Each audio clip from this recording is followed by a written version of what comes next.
Hello students, welcome to my YouTube channel Maths Idol. Myself doctor Kavita Gupta. बच्चों आज मैं एक नया चैप्टर शुरू कर रही हूँ sequence and series of functions. इसमें मैं आपको पॉइंट वाइज कन्वर्जेंस और यूनिफॉर्म कन्वर्जेंस पढ़ाऊंगी।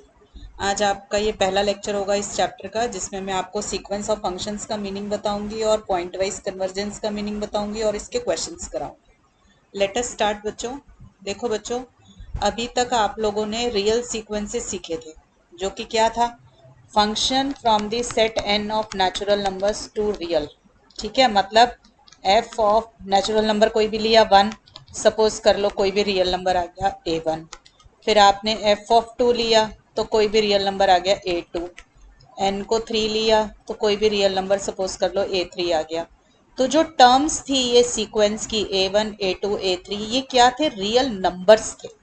ठीक है, तो हमारा सीक्वेंस बन जाता था a1 a2 a3, ऐसे करके ये सीक्वेंस बन गया था। तो ये थे रियल सीक्वेंसेस। आज क्या वर्ड आ रहा है? Sequence of functions. मतलब जो ये रियल नंबर्स थे, अभी तक जिनको हम रियल नंबर्स मान के चल रहे थे, अब इन रियल नंबर्स की जगह पर फंक्शंस आ जाएंगे, रियल वैल्यूड फंक्शंस आ जाएंगे f1 f2 f3। तो हमारा बन जाएगा sequence of functions. Sequence of function मतलब ये वो सीक्वेंस होगा जिसकी हर टर्म अपने आप में एक फंक्शन होगी। ठीक है, जैसे मान लो सपोज f1 x है, f2 x स्क्वायर है, f3 x क्यूब है, तो ये सब अपने आप में एक फंक्शन है। अब ये फंक्शन ऐसे नहीं है कि एक x डाल दो, एक log x डाल दो, एक sin x डाल दो। No, they have some similarity between them. कि ये कहाँ से आए हैं फंक्शंस? इन सब के बीच में एक सिमिलैरिटी क्या है? They all have a common domain. इन सब का एक कॉमन डोमेन होगा। मतलब मान लीजिए फंक्शन f1 जो है आपका 0 से 1 में डिफाइन है, तो f2 भी 0 से 1 में डिफाइन होगा, f3 भी 0 से 1 में डिफाइन होगा। ठीक है, तो आपने क्या सीखा कि सीक्वेंस ऑफ फंक्शन क्या है? वो सीक्वेंस जिसकी हर टर्म अपने आप में एक फंक्शन है। ठीक है, और हम रियल वैल्यूड फंक्शंस ले रहे हैं, तो हर टर्म एक रियल वैल्यूड फंक्शन है। फंक्शन का क्या मतलब है? फंक्शन होना मतलब उसके पास एक डोमेन भी जरूर होगा और एक रेंज भी जरूर होगी। और आपको पता है फंक्शन क्या चीज होती है? It is a rule which associates to each element of domain a common unique element of जो भी आपका कोडोमेन होगा। ठीक है ना? तो हमारे पास अब सीक्वेंस के अंदर क्या आएंगी? हर टर्म जो होगी सीक्वेंस की वो अपने आप में एक फंक्शन होगी, और वो जितने भी फंक्शंस होंगे उन सबका एक कॉमन डोमेन होगा। ठीक है, उन सबका डोमेन एक कॉमन होगा। मतलब एक क्वेश्चन में अगर आपको ऐसे इंटरवल दिया हुआ है 0 1, तो सारे फंक्शंस ये x to the power n type के जितने भी फंक्शंस होंगे, सबका जो डोमेन होगा दैट इज 0 to 1। ठीक है, देखो जरा क्वेश्चन ना इस तरीके से देखने को मिलेंगे कि f N x equal to x to the power n in the interval 0 से 1। तो ये एफ एन एक्स जो है ना, ये मेरा सीक्वेंस है, इसको डिनोट करेंगे ऐसे, सीक्वेंस ऑफ फंक्शंस को। ठीक है, और इसका क्योंकि फंक्शन ऑफ एक्स बनाना है तो मैंने लिखा F N X is X to the power N आ गया इन द इंटरवल 0 to 1। तो ये तो कॉमन कॉमन डोमेन हुआ 0 से 1। अब देखो फंक्शन की टर्म कौन कौन सी होंगी वो मुझे कैसे पता चलेगा? देखो एन को वेरी करो, पहले एन को वेरी करेंगे तो एन इक्वल टू 1 2 3, क्योंकि एन तो कोई भी एक नेचुरल नंबर है। तो देखो जब एन को 1 डालूंगी तो ये बनेगा f1x इक्वल टू एक्स। फिर एन को 2 डालूंगी तो बनेगा f2x equal to x square, जो मैंने यहाँ लिखा हुआ है देखो f2x equal to x square. फिर एन को 3 डालेंगे तो बनेगा f3x equal to x cube. N को 4 डालोगे तो f4x equal to x four. तो अब जो सीक्वेंस है मेरा उसकी टर्म्स कौन सी आ गई? X x square x cube x four. और ये सारे के सारे कितने कौन से इंटरवल में डिफाइंड है? 0 से 1 के अंदर। तो समझ आया कि f N x equal to x to the power n की टर्म्स कैसी होंगी? ये लिखी हुई देखो, ये इस सीक्वेंस की टर्म्स होंगी x x square x cube x four dash dash dash till जितना भी आपका तो इन्फिनिटी तक है नेचुरल नंबर्स, तो ये इन्फिनिटी तक जाएंगे। और आपका एक्स जो होगा इन सब के लिए 0 से 1 में होगा। तो मुझे ये तो समझ आया अब कि सीक्वेंस ऑफ फंक्शन मतलब सीक्वेंस की हर टर्म अपने आप में एक फंक्शन है। ठीक है, अब ये देखो ये x है, ये x क्या क्या वैल्यू ले सकता है? 0 से 1 के बीच की कोई भी। एक्स स्क्वायर है, ये भी x से 0 से 1 के बीच की कोई भी वैल्यू ले सकता है। अब एक काम करते हैं, हर x को वेरी करते हैं। देखो सपोज कर लो मैंने पहले x की वैल्यू ली 0। ठीक है, x की वैल्यू 0 लोगे तो ये क्या बनेगा आपका सीक्वेंस? देखो x को 0 डालोगे, इसमें डालोगे x को 0 तो ये 0 स्क्वायर, फिर 0 क्यूब 0 4। तो ये सारी टर्म्स क्या आ गई? 0 सीक्वेंस बन गया। मतलब constant sequence which is converging to 0 बन गया। ठीक है, अब x की कोई और वैल्यू लो। ये देखो मैंने x की वैल्यू ली 1/2। अब डालो x को 1/2। देखो यहाँ डालोगे इसके अंदर x को 1/2, फिर x स्क्वायर के अंदर 1/2 डाला तो 1/2 का स्क्वायर आ गया, फिर x क्यूब में 1/2 डाला x को तो 1/2 क्यूब आ गया, फिर x को 1/2 डाला x4 के अंदर तो 1/2 4 आ गया। तो ये क्या बना? It is a kind of a sequence 1/2 to the power n। मतलब जब मैं x को वेरी कर रही हूँ तो मुझे अपने आप में फिर से एक सीक्वेंस मिलता जा रहा है। ठीक है, और उसकी टर्म क्या निकल रही है? फिर वो रियल नंबर्स निकल रही हैं। ठीक है, तो ये x इक्वल टू हाफ पे किस तरीके का सीक्वेंस बना? 1/2 टू द पावर n। आपको पता है sequence r n tends to zero as n tends to infinity if r is less than 1। देखो ये r n tends to zero as n tends to infinity if r is less than 1, ये होता है आपके पास। अब यहाँ पे are 1/2 है विच इज लेस देन 1, तो ये सीक्वेंस किस पे कन्वर्ज कर जाएगा? 0 पे कन्वर्ज कर जाएगा। ठीक है, फिर देखो और डालो, x को 1/3 डालो तो क्या आएगा? देखो x को 1/3 डाला, फिर 1/3 स्क्वायर आई टर्म, 1/3 क्यूब आएगी, 1/3 की पावर 4 आएगी।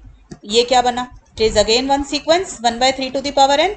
ठीक है, अब ये फिर से आर एन की फॉर्म का आ गया with r equal to 1/3 which is less than 1, तो ये फिर से 0 पे कन्वर्ज कर जाएगा as n tends to infinity.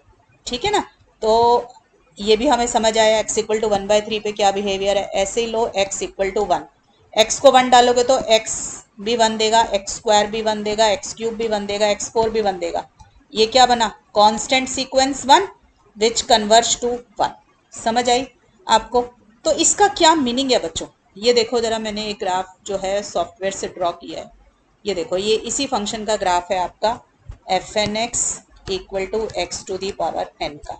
ठीक है, ये देखो जैसे x की वैल्यू ली 0.2 पर आपका देखो ये फंक्शन रहा होगा x y equal to x का ग्राफ, मतलब f1x इक्वल टू एक्स। फिर आपका आया होगा एक्स स्क्वायर क्या है? पैराबोला, तो ये आया आपका एक्स स्क्वायर का ग्राफ। फिर आया होगा एक्स क्यूब का ग्राफ ऐसे आया होगा। ठीक है, तो देखो ये वैल्यू आई 0.2 पर जो ये y इक्वल टू एक्स में डालकर आई। ठीक है, फिर y equal to x square में डालकर आई होगी, फिर x क्यूब में डालकर आई होगी, फिर x4 में। ऐसे ये डालते डालते देखो ये पॉइंट जो रेड वाले पॉइंट्स थे, ये देखो ये जो रेड वाले पॉइंट्स हैं ये सारे कहाँ पर आ गए? नीचे 0 पे कन्वर्ज कर गए। देखो ऐसे ऐसे आए ना, नीचे 0 पे कन्वर्ज कर गए। फिर इधर वाले देखो दूसरे x इक्वल टू 1.4 के ऊपर देखो पॉइंट फिर से नीचे नीचे आते आते x एक्सिस पे कन्वर्ज कर गया। फिर ये देखो यहाँ पर 0.6 पे भी सारे पॉइंट्स नीचे आते आते कन्वर्ज कर गए। ऐसे ही देखो 0.8 पर सारे पॉइंट्स नीचे आते आते कन्वर्ज कर गए। ये क्या है? पहला point y equal to x पे है, फिर ये y equal to x square, ये y equal to x cube, y equal to x4, y equal to x5, इनके ऊपर पॉइंट्स हैं ये। ठीक है, अब ये 1 पे देखो सारे के सारे, क्योंकि हमारी लिमिट क्या आ रही थी 1 पे, सीक्वेंस बना था 1 1 1 1 1 1, तो सारे के सारे पॉइंट 1 पर ही आए, इसलिए एक ही पॉइंट ड्रॉ हुआ 1 के ऊपर। ठीक है, सारे के सारे पॉइंट 1 पर ही कन्वर्ज हो रहे थे, कांस्टेंट सीक्वेंस था, इसलिए यहाँ पर एक ही पॉइंट बन के रह गया आपके पास। ठीक है, दोबारा देखो मैं भी ड्रॉ करके दिखाती हूँ आपको। ये देखो इधर देखिए ध्यान से सब बच्चे, ये देखो मैंने पहले 0 यहाँ लिया, 1 यहाँ लिया, y इक्वल टू एक्स मतलब f1x इक्वल टू एक्स का ग्राफ ये रहा। ठीक है, फिर मेरे पास ये मेरे को 0 से 1 के बीच में ग्राफ ड्रॉ करना है ना, तो मैंने ये लाइन बना ली। ठीक है, एक्स स्क्वायर का ग्राफ कैसा बनेगा? ऐसा बनेगा। ये आ गया मेरा f2x equal to x square. फिर आ जाओ क्यूब का, एक्स क्यूब का ग्राफ ऐसे ही बनेगा। ये आ गया मेरा f3x equal to x cube. ठीक, x4 का ग्राफ कैसा बनेगा? ये देखो दिस वन, ये आ गया f4x इक्वल टू एक्स की पावर 4। ठीक है, अब वैल्यूज लेना। ये देखो सपोज कर लो x इक्वल टू हाफ यहाँ पर है। ठीक है, हाफ पर ये वाला पॉइंट क्या होगा? हाफ। ये एक्स स्क्वायर के ऊपर लाई कर रहा है तो 1/2 स्क्वायर होगा। ये पॉइंट क्या होगा? 1/2 क्यूब होगा। ये पॉइंट क्या होगा? 1/2 4 होगा। ठीक है, मेरा ना थोड़ा सा सरक गया पॉइंट इधर को, ये है सपोज हाफ। ठीक, आप देख रहे हो ये सारे पॉइंट्स नीचे की तरफ आते आते कहाँ पर खत्म हो रहे हैं? 0 के ऊपर यहाँ पे खत्म हो रहे हैं एक्स एक्सिस पर। इसीलिए 1/2 टू दी पावर n वाला जो सीक्वेंस था वो 0 पे कन्वर्ज हो रहा था। ठीक है, तो इस पॉइंट के ऊपर x इक्वल टू 1/2 पर जो पॉइंट वाइज लिमिट आई वो क्या आई, 0 आई। ठीक है, ऐसे ही 1 पे देखो, 1 पे सारे के सारे, क्योंकि एक्स इसके अंदर 1 डाला था तो भी 1 आया, इसमें 1 डाला था तो भी 1, इसमें 1 डाला तो भी 1, तो सारे पॉइंट x इक्वल टू 1 पर जो मेरी लिमिट आई वो क्या आई, निकल कर 1 आई। ठीक है, और कोई पॉइंट देखो 1/3। ठीक है, ये हुआ 1/3, ये 1/3 स्क्वायर, ये 1/3 क्यूब, ये 1/3 की पावर 4। ये घूमते घूमते सारे पॉइंट कहाँ पर आए, नीचे की तरफ, नीचे की तरफ गिरते जा रहे हैं, तो कहाँ कन्वर्ज हो रहे हैं, 0 पर। इसीलिए 1/3 पर भी पॉइंट वाइज लिमिट क्या आई, 0। तो मुझे क्या पता चला कि मेरा जो सम फंक्शन है, जो मेरा limit n tends to infinity fnx है, वो क्या आ रही है, देखो 0 आ रही है। कब तक आ रही है, जब तक 0 से 1 के अंदर है फंक्शन, और x इक्वल टू 1 पे मेरी वैल्यू 1 आई है। ठीक है ना, तो मेरे को पता चला जब तक मैं 0 से 1 के बीच के पॉइंट्स ले रही हूँ तो हर बारी सीक्वेंस जो है 0 पे कन्वर्ज कर रहा है। मैंने दिखाया भी आपको ज्योमेट्रिकली कि कैसे 0 पे कन्वर्ज कर रहा है। बट जब मैं x इक्वल टू 1 लेती हूँ तो सारा सीक्वेंस 1 के ऊपर ही कन्वर्ज हो गया था, तो लिमिट आ गई वहां पे 1। So this is the limit of the sequence fnx equal to x to the power n। और इस लिमिट फंक्शन, इसको हम बोलते हैं, this is called limit function. जो लिमिट निकालेंगे ना, this is called limit function.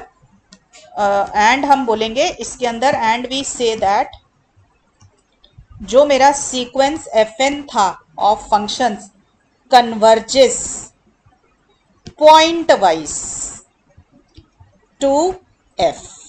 ठीक है, ऑन जो भी आपका ये इंटरवल था 0 to 1।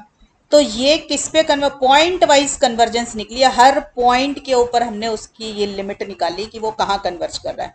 तो मुझे पता चला कि 0 से 1 में पॉइंट वाइज लिमिट आ रही है 0, और x इक्वल टू 1 पर पॉइंट वाइज लिमिट आई है मेरी 1। ठीक है, तो ये होता है बेटा मीनिंग पॉइंट वाइज कन्वर्जेंस का। क्लियर हो गई बात यहाँ तक? ठीक है, अब देखो आगे जरा प्रॉपर डेफिनेशन जो लर्न करेंगे आप एग्जामिनेशन पॉइंट ऑफ व्यू के लिए पॉइंट वाइज कन्वर्जेंस की। बच्चों, आप जिस भी बुक में प्रेस्क्राइब्ड हो, आपके सिलेबस में जो भी प्रेस्क्राइब्ड हो, वो वाली डेफिनेशन लर्न कर लेना। ठीक है, मैं अपनी तरफ से सबसे सिंपल डेफिनेशन आपको दे रही हूँ। और दूसरी बात ये कि concept will remain same, definition थोड़ी बहुत चेंज हो सकती है, टर्मिनोलॉजी चेंज हो सकती है, नोटेशंस थोड़ी सी चेंज हो सकती हैं, but the meaning will remain same. किसी भी बुक से पढ़ लेना। तो देखो बेटा, पॉइंट वाइज कन्वर्जेंस का क्या मीनिंग है, a sequence fn of functions is set to converge pointwise on a point s to a function f। ये फंक्शन f क्या है, जो हमने अभी अभी ऊपर लिमिट फंक्शन निकाला, ये वो फंक्शन है। If for each x belonging to s and for epsilon greater than 0। देखो, each x belonging to s मतलब जो ये मेरा इंटरवल था 0 से 1, उसके हर पॉइंट के ऊपर आपका जो है फंक्शन कन्वर्ज कर रहा होगा अलग अलग सेपरेटली। हर पॉइंट के ऊपर आपने निकाला तो उसके ऊपर लिमिट आपकी निकल कर आ रही थी, जैसे x इक्वल टू 1/2 पे भी निकली, 1/3 पे निकली, 1 पे निकली, 0 पे निकली, तो हर पॉइंट पे वो कन्वर्जेंट होगा। And for epsilon greater than 0 there exist a positive integer n. बच्चों, ये तो लिमिट की ही जैसे डेफिनेशन होती है ना, तो वही डेफिनेशन है। बस ये पॉइंट ध्यान रखना, depending on both epsilon and x। जब तक मैं पॉइंट वाइज कन्वर्जेंस की बात कर रही हूं तो आपका ये जो पॉजिटिव इंटीजर n है ना, ये डिपेंड करेगा एप्सिलॉन पर भी और x पर भी। बट जब आप इसके बाद वाले लेक्चर्स में आएंगे जिसमें मैं आपको यूनिफॉर्म कन्वर्जेंस पढ़ाऊंगी, तब आप देखोगे मैं लिखूंगी डिपेंडिंग ऑन बोथ एप्सिलॉन, और x के ऊपर वो डिपेंड नहीं करेगा। मतलब एक n जो होगा वो ऑल x के लिए ट्रू हो जाएगा। ठीक है, हर x के लिए मुझे अलग n की जरूरत नहीं पड़ेगी। ठीक, तब वो डेफिनेशन बनती है यूनिफॉर्म कन्वर्जेंस की। तो उसको जब एक्सप्लेन करूंगी वहां अच्छे से बता दूंगी। बट आप ये बात याद रखना कि मैंने आपको ये समझाया, ये क्वेश्चन पूछते भी हैं कि what is the difference between point wise convergence and uniform convergence. तो पूरी डेफिनेशन सेम होगी। द ओनली थिंग इज कि यहाँ पर पॉइंट वाइज कन्वर्जेंस में ये जो कैपिटल N होगा ये एप्सिलॉन और x दोनों पे डिपेंड करता है। बट यूनिफॉर्म कन्वर्जेंस में ये जो कैपिटल N है, it depends only on the epsilon but not on x। The same n will work for all x।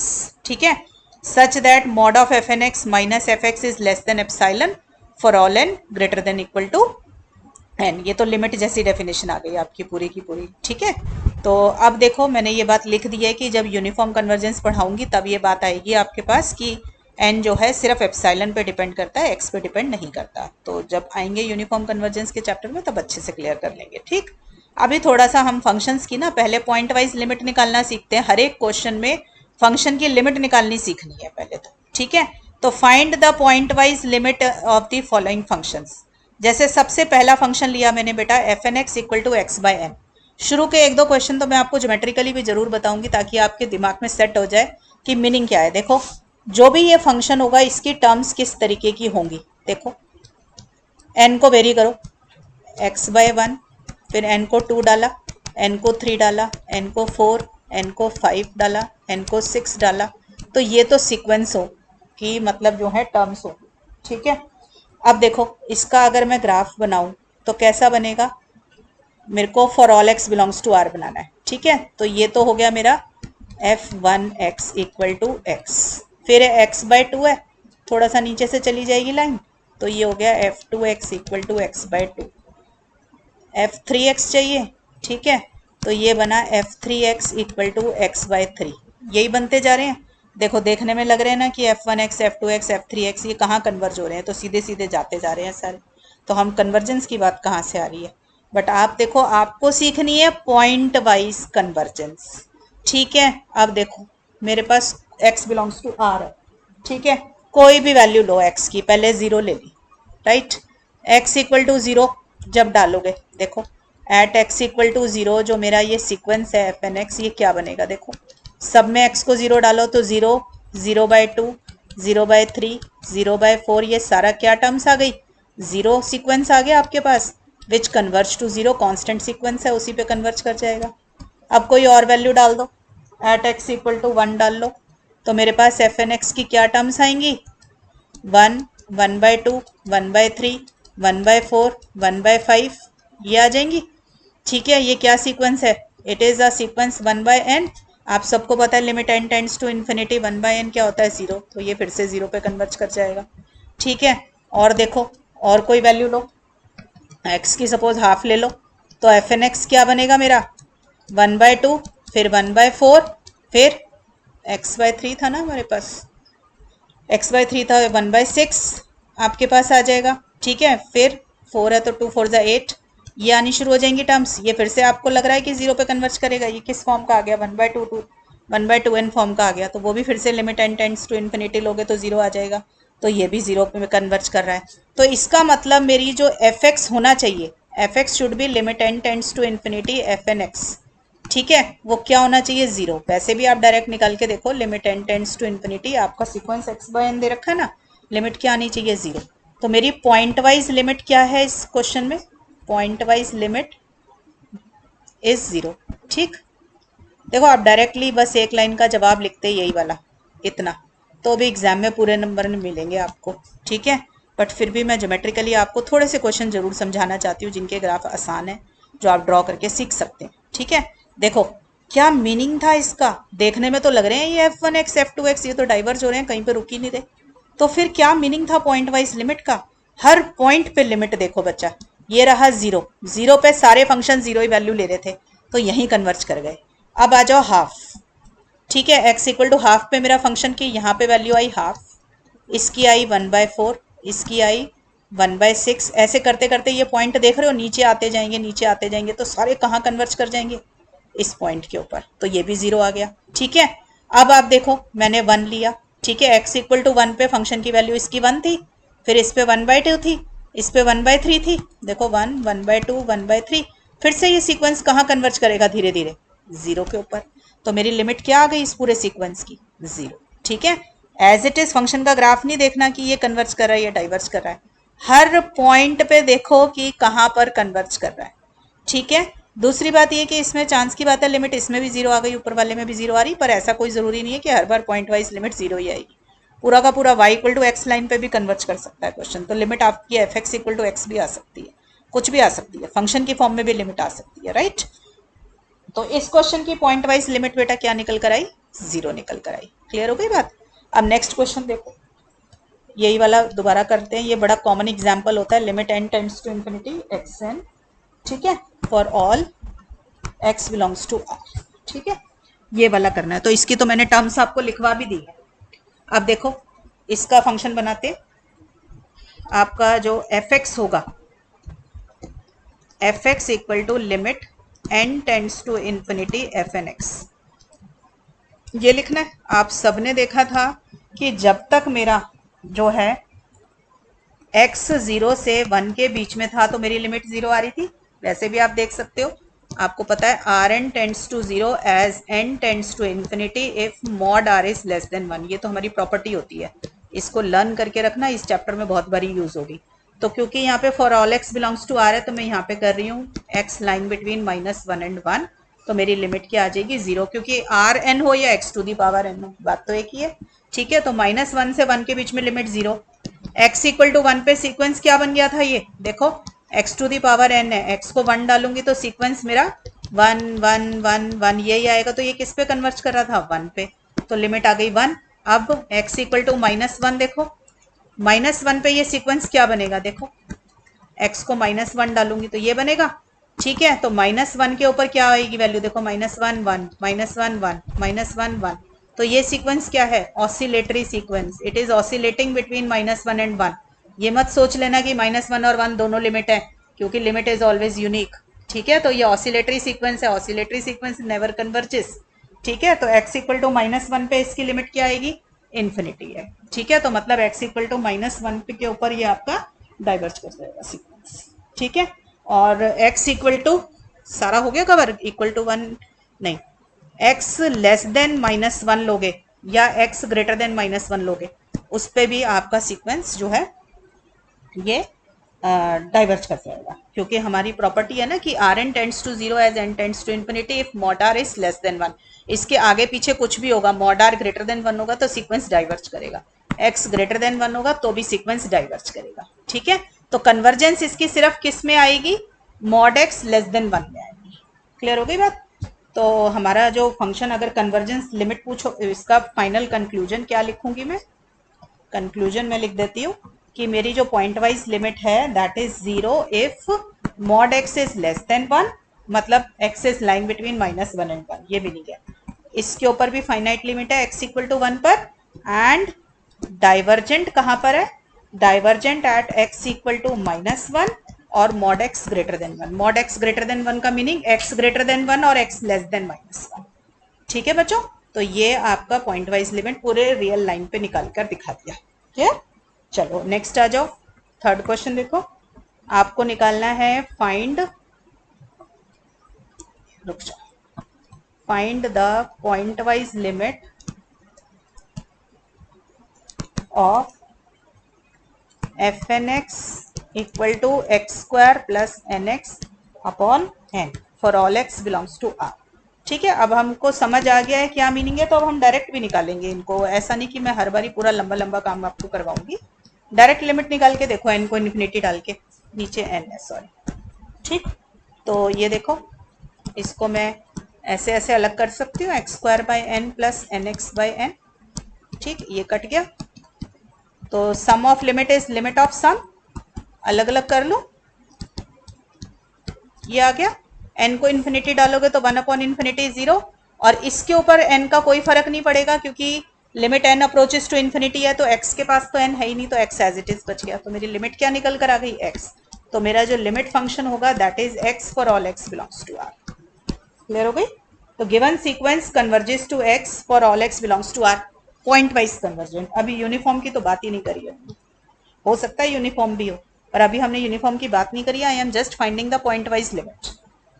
ठीक, नेक्स्ट क्वेश्चन देखो, F N x equal to sine N X plus N upon N, इसका निकालना है answer. देखो अब sign का function हो ना, तो अब एन को इन्फिनिटी डालने से तो बात नहीं बनेगी, साइन इन्फिनिटी अपॉन इन्फिनिटी आ जाएगा। तो देखो मॉड एफ एन एक्स, देखो मॉड से क्या होगा, देखो साइन और कॉस के लिए ना हमेशा मॉड जरूर ट्राई किया करो, क्योंकि हमारे पास प्रॉपर्टी होती है mod sine theta and mod cos theta always less than equal to 1 for all theta. ये हमेशा -1 और 1 के बीच में वैल्यूज लेते हैं। तो ना जब भी क्वेश्चन साइन का है, लिमिट के क्वेश्चन हो ना, साइन के कॉस के में हमेशा ट्राई मारा करो mod sine theta less than equal to 1 और mod cos theta less than equal to 1।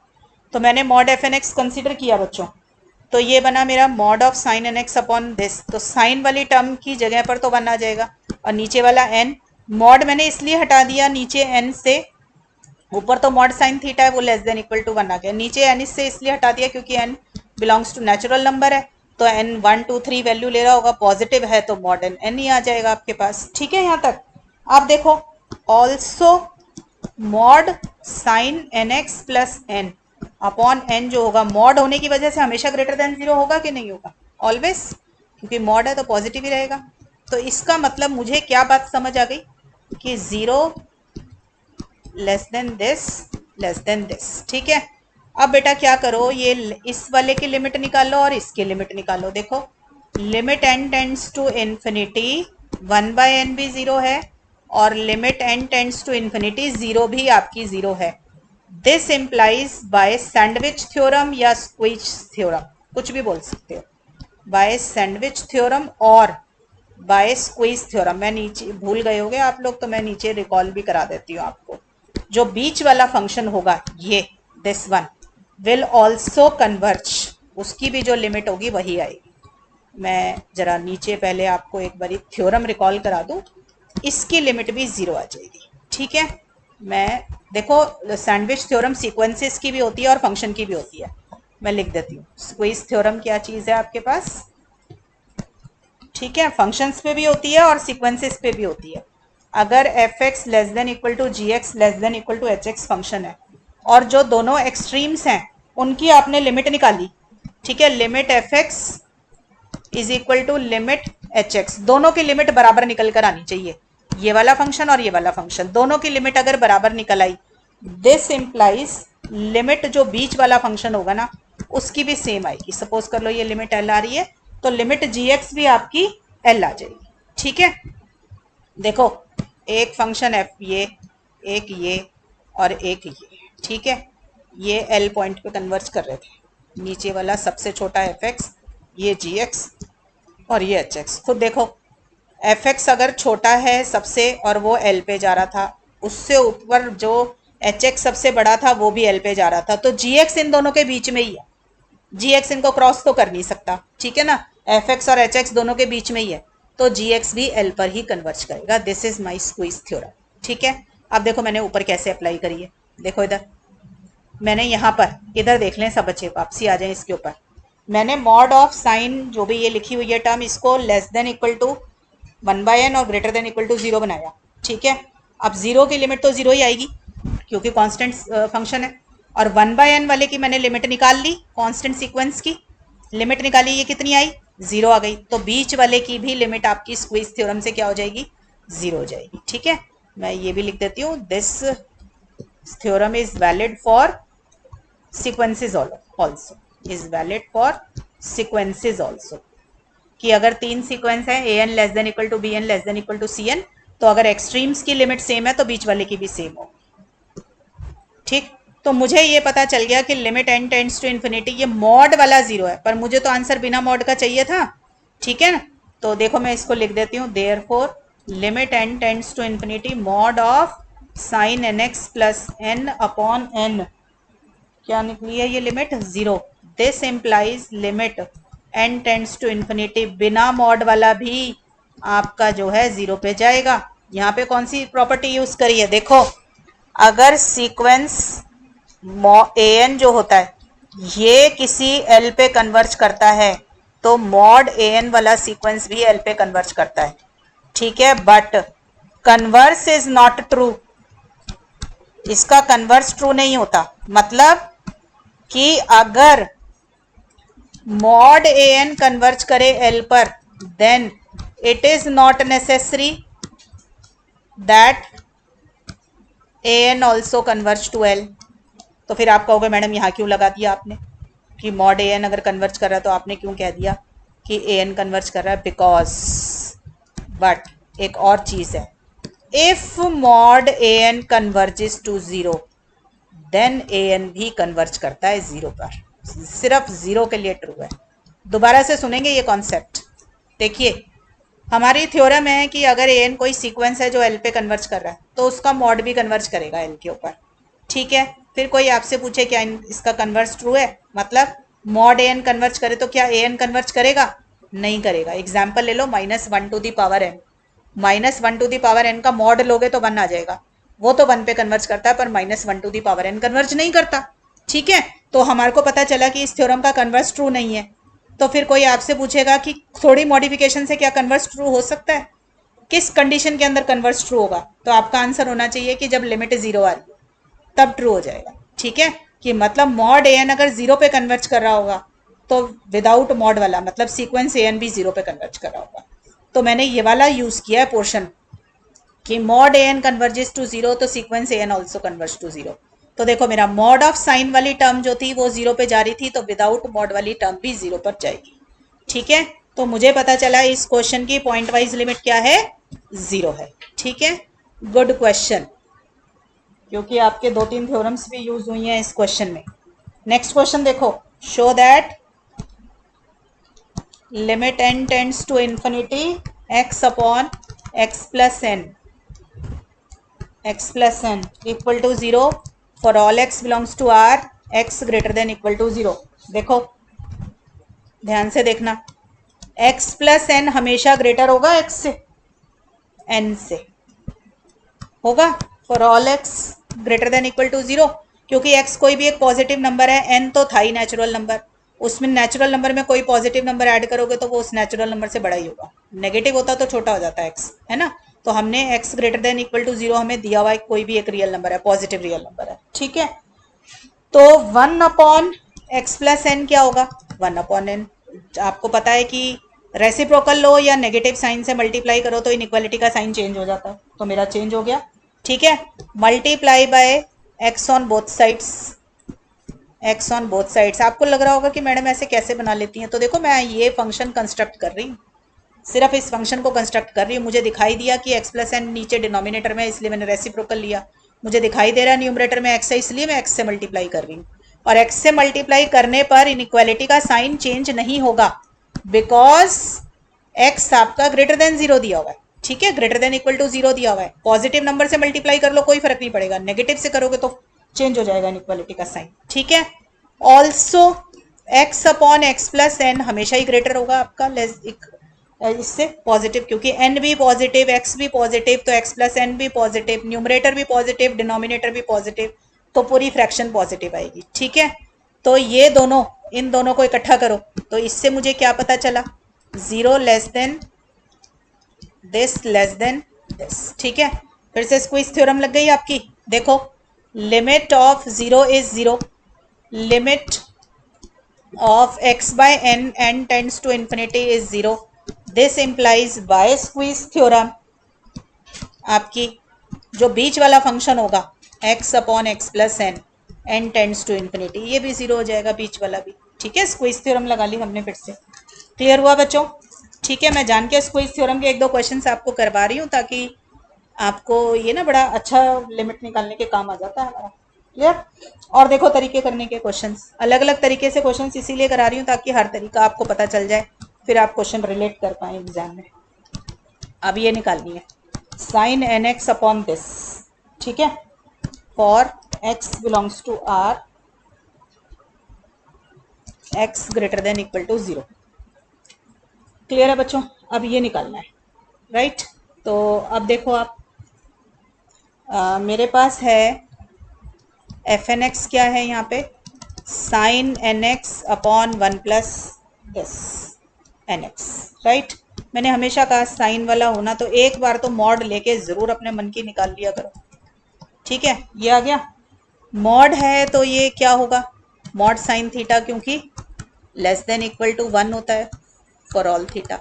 ठीक, अब देखो 1 प्लस एन एक्स हमेशा ग्रेटर होगा एन एक्स से, होगा ना, n भी पॉजिटिव x भी पॉजिटिव और 1 उसमें ऐड कर रहे हो तो 1 प्लस एन एक्स होगा, तो 1 अपॉन 1 प्लस एन एक्स क्या होगा, लेस देन ये होगा, क्योंकि आपको x ग्रेटर देन 0 क्वेश्चन में गिवन है, ग्रेटर देन इक्वल टू 0 है।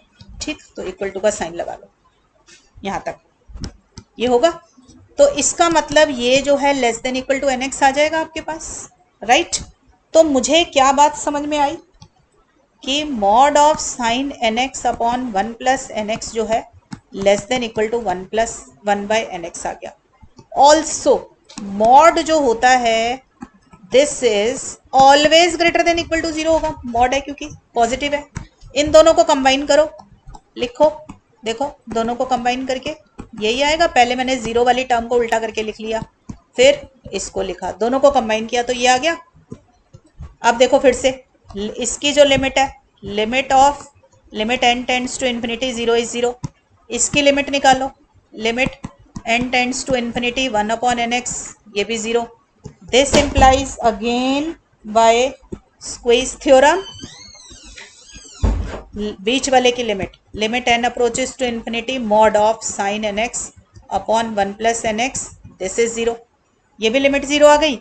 अब क्योंकि सीक्वेंस मॉड का है और वो 0 पे जा रहा है, तो बिना मॉड का भी 0 पे जाएगा।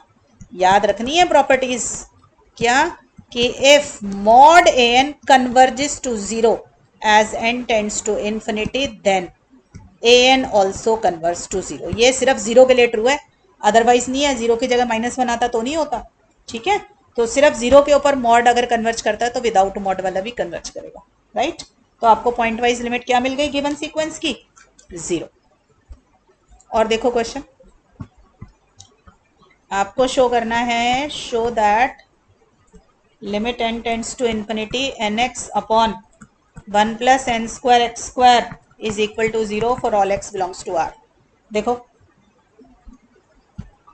ये ऐसे भी आ जाता है क्वेश्चन और ऐसे भी आ सकता है, show that this sequence converges point wise to 0 for all real x, वो भी आ सकता है, लिखने का तरीका है। देखो limit n tends to infinity nx upon 1 + n² x²।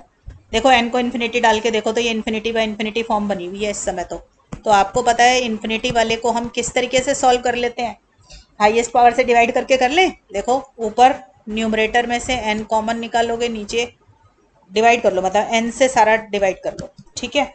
तो ये बन जाएगा dividing each and every term of numerator and denominator by n, ये किया है मैंने। अब लो n को इन्फिनिटी, देखो न्यूमरेटर एज इट इज, नीचे 1/इन्फिनिटी और ये इन्फिनिटी, देखो 1/इन्फिनिटी 0, तो 0 + इन्फिनिटी आया, 0 + इन्फिनिटी क्या होता है इन्फिनिटी, तो 1/इन्फिनिटी क्या होता है 0, तो मेरे पास लिमिट क्या आ गई 0, ठीक है।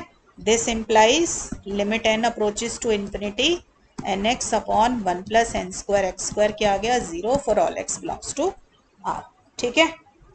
चलो और देखो क्वेश्चन आपको निकालना है, फाइंड करो limit n approaches to infinity n² e - nx x² for x greater than equal to 0 और x कोई भी रियल नंबर है, ठीक है, पॉजिटिव रियल नंबर। देखो डायरेक्ट लिमिट लेके देखो जरा, इसके अंदर n को इन्फिनिटी डालो, देखो एक सेकेंड थोड़ा ठीक करके लिखो। देखो इन्फिनिटी e - इन्फिनिटी x², यानी कि इन्फिनिटी e - इन्फिनिटी क्या होता है 0 x², तो एक x² से तो कोई फर्क नहीं पड़ रहा ना लिमिट के ऊपर, तो ये 0.इन्फिनिटी फॉर्म है, ठीक है। इट इज 0.इन्फिनिटी फॉर्म, मतलब इनडिटर्मिनेट फॉर्म है। तो क्या लगाओगे, एल हॉपिटल्स रूल। उसको लगाने के लिए क्या तरीका है कि पहले इसे या तो इन्फिनिटी बाय इन्फिनिटी में कन्वर्ट करो या फिर 0.इन्फिनिटी में कन्वर्ट करो। तो देखो बड़े आराम से कन्वर्ट हो रहा है, नीचे e की पावर -nx को नीचे ले जाती हूँ, x² तो साइड में पड़ा रहेगा, ये तो तंग करेगा नहीं, इस x² को बाहर ही निकाल लो ना, ठीक है, ऐसे कर लो, यहाँ तक ठीक है। अब देखो ये भी इन्फिनिटी, ये भी infinity, infinity by infinity form आ गई।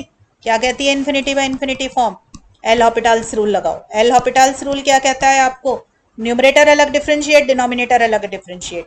किसके रिस्पेक्ट में करोगे, x के रिस्पेक्ट में या n, देखो जिस पर लिमिट ले रहे होते हैं, limit n tends to infinity है तो with respect to n differentiate होगा, limit x approaches to infinity होता तो with respect to x differentiate होता। तो n² का डिफरेंशिएशन न्यूमरेटर में किया तो 2n, नीचे डिनोमिनेटर का किया विद रिस्पेक्ट टू n, तो x कांस्टेंट की तरह काम कर रहा है तो बाहर आएगा x, ठीक है। लिख देती हूँ by L Hopital's rule, right, ये हो गया। अब डालो, चलिए अब डाल के देखो limit n tends to infinity, देखो अब n को इन्फिनिटी डालूंगी, ये फिर से इन्फिनिटी बाय इन्फिनिटी आ गया, ठीक है। दोबारा अप्लाई कर दो एल हॉपिटल्स रूल।